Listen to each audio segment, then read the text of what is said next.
O presidente Bolsonaro tem duas táticas muito claras para se livrar de questionamentos chatos. E tem que ser muito burro ou mau caráter para concordar com elas.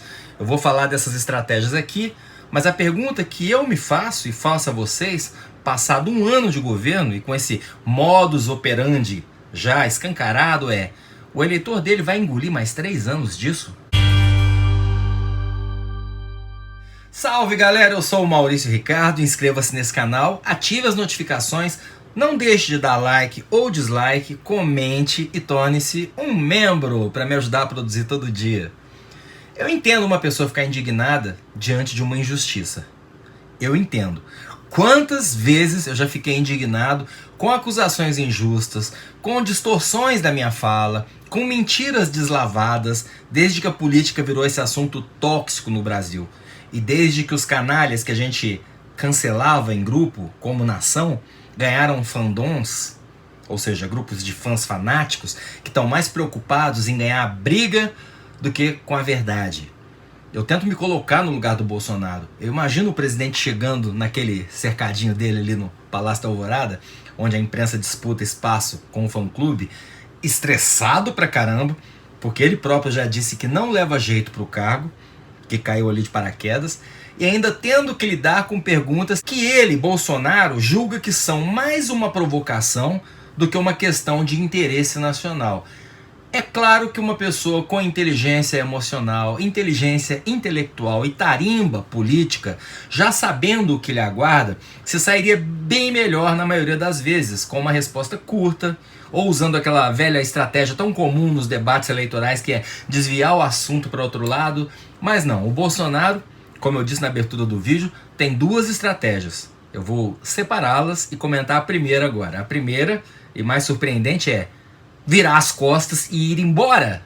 O presidente da República, a pessoa que talvez mais deva prestar contas à sociedade, foge das questões delicadas virando as costas. Se isso está normalizado, é porque o Brasil já normalizou o absurdo faz tempo. E porque o chamado gado, que existe na esquerda, na direita e até no fã-clube de artistas, se satisfaz com as redes sociais e suas declarações oficiais sempre positivas quando é para fazer um anúncio. Sempre vitimistas quando é para explicar uma notícia desagradável, mesmo que seja um fato. E principalmente, sempre muito mais baseado na manipulação de emoções dos fãs do que na realidade. Em resumo, pós-verdade. Em agosto, no quadro Isso a Globo Não Mostra, eles já tinham zoado o fato de que o Bolsonaro virou as costas ofendido lá com uma ou outra pergunta e abandonou coletivas 3 vezes, e que por isso merecia música no Fantástico. Hoje é muito mais, eu não contei, mas ele já deve ter virado as costas para jornalistas aqui e no exterior umas 6, 7 vezes. Se alguém tiver esse número, por favor, comente. Isso não é normal, isso não é aceitável, isso não é democrático, não é prerrogativa de um presidente escolher o que ele quer falar. Ele tem que responder o que o eleitor precisa saber, até quando não sabe que precisa. Foi o caso de ontem com as denúncias de corrupção na SECOM. O que a imprensa levantou e provou era um fato, não era uma fofoca. Não era uma informação baseada em depoimento de terceiros, uma coisa que pudesse ser refutada. Não. Fábio Weingarten, da Secretaria de Comunicação Social da Presidência, tem uma empresa que presta um serviço difícil para leigo entender, para veículos de comunicação, que tem contratos publicitários com o governo. Ele é sócio proprietário, com 95% dessa empresa que faz controle de concorrência, checking e estudos de mídia. Não parece aquelas consultorias do Zé Dirceu, mas eu não vou entrar nesse mérito. Ele presta serviço para pelo menos 5 empresas que receberam milhões em publicidade do governo. Quando eu digo que é fato, o que eu quero dizer é que mesmo que ele tivesse se afastado da direção da empresa dele, mesmo que prestar ou não serviços para os órgãos de mídia, não influencia os critérios de escolha dele para as destinações de verba de publicidade, isso, trabalhar numa posição pública que possa beneficiar, eu disse possa, empresas com quem você tem negócios, é proibido. E ponto. Virar as costas para isso é ridículo. Manter o cara no cargo é um tapa na nossa cara. Imagine uma mãe chamando seu filho de 14 anos para um papo sério, dizendo: olha, encontrei uma pedra de crack em cima do seu criado mudo. E ele responde: tá encerrada essa conversa, e vira as costas. Basicamente é isso. É a normalização desse comportamento, que é absurdo. A imprensa investigou e descobriu um fato relevante que diz respeito a nós, o povo a quem o governo deve satisfação. Um fato que derruba e enterra de vez aquela afirmação dele de que neste governo não tem um único caso de corrupção, porque isso é corrupção. Não dá para o Fábio Van Garten alegar desconhecimento e nem o presidente ignorar a lei, é fato. E aí vem o segundo comportamento ou estratégia para fugir de pergunta desagradável, que é ofender-se porque a imprensa fez a pergunta chata e reclamar que ela não noticia as coisas boas. Tem que ser muito idiota para achar que o papel da imprensa numa democracia é abrir manchetes dizendo: a malha ferroviária cresceu 20%, sei lá quanto, eu tô inventando. Você compraria o jornal? Você clicaria no link? Eu não estou dizendo que não é notícia, eu estou dizendo que não é manchete e que não é tema de pergunta numa coletiva com o presidente. Imagina, gente, presidente, é verdade que a malha ferroviária cresceu 20%? No tocante a isso daí, é assim, tá ok? E qual o reflexo disso no escoamento da produção para os portos e tal? Bom, ele não ia saber essa resposta na ponta da língua, mas ainda que tivesse a resposta, tá no press release, que é material enviado pela Secretaria de Comunicação para a imprensa, tá nos sites oficiais. Com certeza, sendo notícia boa, tá lá no Twitter presidencial. E o mais importante, não acrescenta nada. É um péssimo uso da possibilidade de estar diante do presidente da República para perguntar coisas relevantes. Voltando ao exemplo da pedra de crack no criado mudo, seria o mesmo que a mãe chamar o menino, questionar sobre a droga e ele responder: pô, foi esse tipo de pergunta?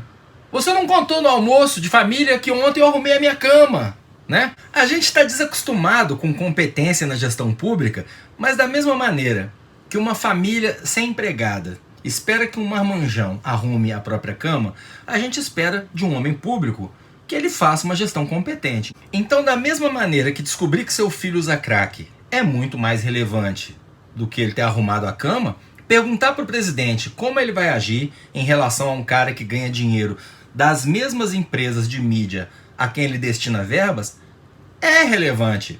Por que essa lei existe? Essa lei que proíbe o servidor público de ter uma empresa que faça negócios com outras empresas e pessoas que são fornecedores dos órgãos públicos aos quais ele está ligado. Porque mesmo que o cara seja honesto, talvez, apenas talvez, as empresas que querem negócios com o governo passem a fazer negócios com a empresa dele na esperança de que sejam vistas e beneficiadas. Como é impossível comprovar essa intenção, o que a gente tem aí é um conflito entre os interesses públicos e privados. Por isso essa pessoa não pode trabalhar para o governo. Aliás, se o cara tem uma empresa, tá? Ele tem 95% de uma empresa, os outros 5% é da mãe, com clientes grandes, inclusive duas das maiores redes de televisão do Brasil, que raios ele está fazendo num cargo público? Cumprindo o meu dever cívico de ajudar o país. Um cara jovem, num momento difícil desses na economia, é perseguição dos jornalistas encontrar esse vínculo estranho e expor para a sociedade? Eu vejo como uma obrigação. Tem que perguntar. Como tem que perguntar, sim, se o Queiroz foi instruído por ele, presidente da República, a não depor, que foi a razão da penúltima virada de costas dele.